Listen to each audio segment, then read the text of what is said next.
भगवान से और कुछ मत मांगो, यही मांगो कि जीवन की अंतिम श्वास तक हे नाथ, हे मेरे नाथ, आपकी मंगलमयी कथा सुनने को हमें मिलती रहे। तो जो कथा के व्यवसायी हैं वो कथा कहने के भी अधिकारी नहीं हैं और कथा सुनने के भी अधिकारी नहीं हैं। अब तो बहुत विचित्र स्थिति हो गई है, सुन करके हमको आश्चर्य होता है, आप लोगों को भी आश्चर्य होगा। कम से कम 20 साल पुरानी, 15-16 साल या 20 साल पुरानी घटना होगी एक बड़े शहर की। वहाँ एक महानुभाव कथा कहने गए।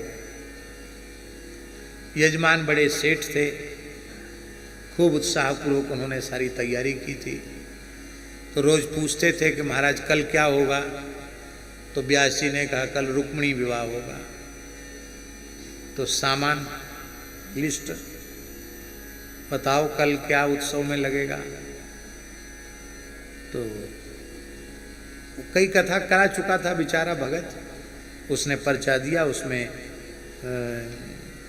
रुक्मिणी जी का दान दहेज का श्रृंगार, साड़ी कपड़ा लत्ता, यही सब होता है और क्या होता है, ये सब था। तो वे महानुभाव बोले कि इसमें रंगीन टीवी तो है ही नहीं।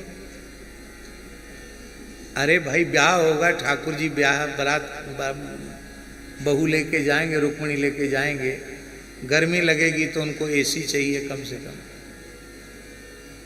और मनोरंजन के लिए टीवी चाहिए कम से कम। उसने कहा महाराज अभी तो व्यवस्था नहीं है, अभी इतने से। बोले नहीं, कल सवेरे जब ये दोनों चीज़ें, कलर टीवी और क्या कहते हैं उसको, एसी मशीन, एयर कंडीशन, ये और भी कई चीज़ें थी, हमको याद नहीं है, इतनी चीज़ें और आ जाएंगी। हाँ, एक गाड़ी, एक कार। भाई पैदल पैदल थोड़ी जाएंगे, गाड़ी में बैठ के दुल्हा दुल्हन जाएंगे, तो एक कार, इतना आ जाएगा तो कल की कथा होगी, नहीं तो हम अपना आसन बासन अटैची बांध के सवेरे ही निकल जाएंगे। उनको अपनी प्रतिष्ठा बचानी थी, इसलिए वो बेचारे उन्होंने प्रबंध किया, पर गाड़ी तो झूठ बोली कि हाँ हाँ महाराज जो आई रही गाड़ी, अब कथा शुरू करो। गाड़ी नहीं थी। व्यास जी बोले तुमने ठग लिया हमको। बोलो वृंदावन बिहारी।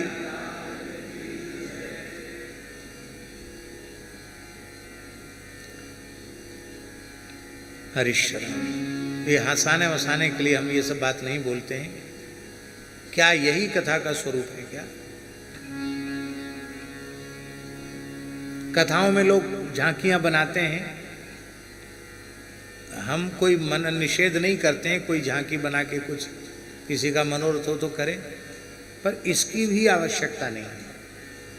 आप कथा ध्यान से सुनेंगे तो जो झांकी का दर्शन आपको कथा श्रवण से होगा, वो बाहरी नाटक करने से कथा में विक्षेप तो हो जाएगा, पर कथा का रस चला जाएगा। इसलिए भैया कथा कहने सुनने का फल यही है, शरीर संसार से वैराग्य हो जाए, भगवान के चरणों में अनुराग हो जाए।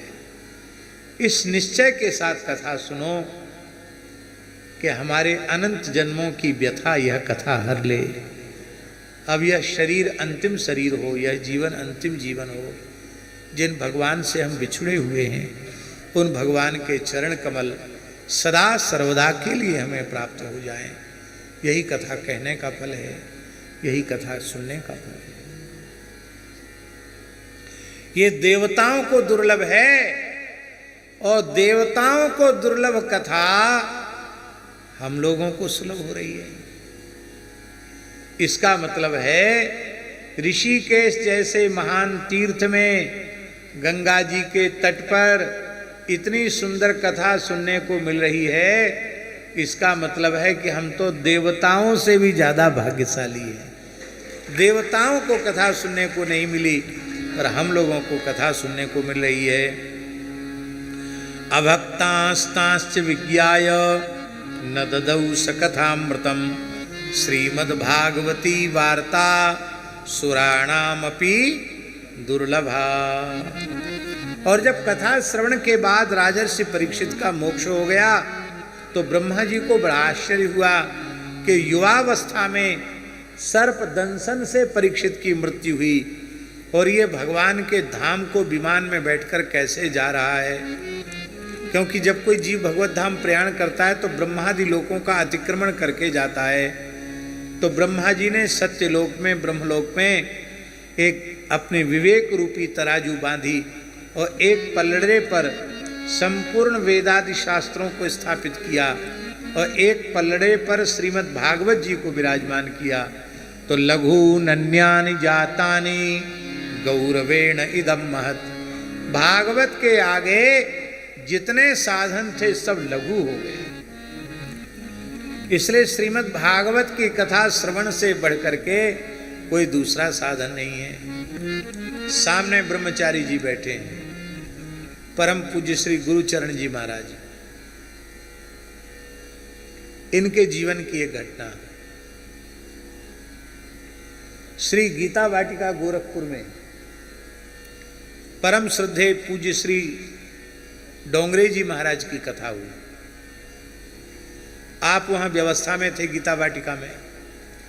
आपने कहा इतने दिन हम व्यवस्था के भार से छुट्टी लेकर कथा सुनना चाहते। यही बात है कि नहीं? व्यवस्था से मुक्त होकर कथा सुनना चाहते हैं। तो अनुमति मिल गई, ठीक है कथा सुन लो। आपने कथा सुनी। श्री डोंगरे जी महाराज उच्च कोटि के महापुरुष तो थे ही। कथा के अंत में उन्होंने एक वाक्य कहा। जिस दिन कथा की पूर्णाहुति थी, डोंगरे जी ने उन्होंने कहा कि यदि कथा कह सुन करके जीवन में परिवर्तन नहीं आया तो या तो कथा कहने वाले में कमी है या सुनने वाले में कमी है, भागवत में कहीं कोई कमी नहीं है।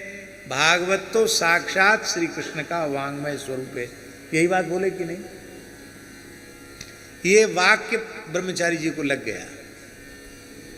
आपने मन में सोचा कहने वाले डोंगरे जी हैं तो उनमें कमी खोजना अच्छी बात नहीं है। भागवत में कमी है नहीं, पहले उन्होंने कह दिया। तो हम केवल अपनी ही कमी है तो हम इस कमी को क्यों रहने दें। और आपने तत्काल निश्चय कर लिया अब गंगा जी का आश्रय लेकर जीवन भर भजन करना है।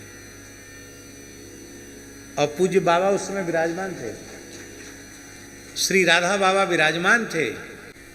उनसे आपने अनुमति ली और बाबा ने आशीर्वाद दिया और अनुमति दी और कहा फिर गंगा जी छोड़ के कहीं मत जाना। यही कहा ना। और आप सब कुछ त्याग कर गीता वाटिका से गंगा जी के तट पे आ गए। डालमिया कोठी जहाँ पूज्य भाई जी का निवास था वहाँ आप आ गए। कितने वर्ष हो गए? 41 वर्ष हो गए। 41 वर्ष से ऋषिकेश छोड़कर आप गए ही नहीं। और सामने कहने में थोड़ा संकोच है, कई पुरस्चरण गायत्री के कर चुके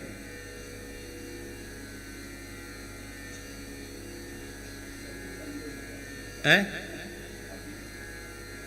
अब नहीं होता, वो पेंशन बन गई है। कहते अब नहीं होता तो पेंशन होती ना, पूरे जीवन नौकरी करो बाद में पेंशन बन जाती है, उसी से काम चलता है। तो अब भजन की पेंशन बन गई है। और गंगा जी का इतना अर्चन करते हैं, मुक्त हस्त से अर्चन करते हैं, क्या कहना है? तो खूब गंगा जी का अर्चन आपके द्वारा होता है। और चाहे जैसी परिस्थिति हो, ठंडी गर्मी बरसात, नित्य जटा सहित भीज करके डूब करके गंगा जी में स्नान करना।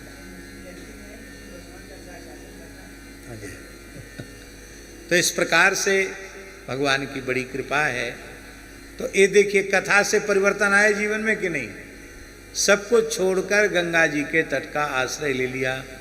यहाँ से कहीं भी जाने का, गाड़ी में नहीं बैठते हैं, वाहन में नहीं बैठते हैं, पैदल आना पैदल जाना। वाहन में कौन कैसा बैठा है, बड़ा आचार विचार है, इसलिए उसमें भी नहीं बैठते हैं। और शरीर से भी ठीक है, स्वस्थ हैं। कोई हमने पूछा नहीं, पर शायद शुगर, ब्लड प्रेशर, ये सब जो वो अमीरों को होता, फकड़ों को कहाँ से होगा।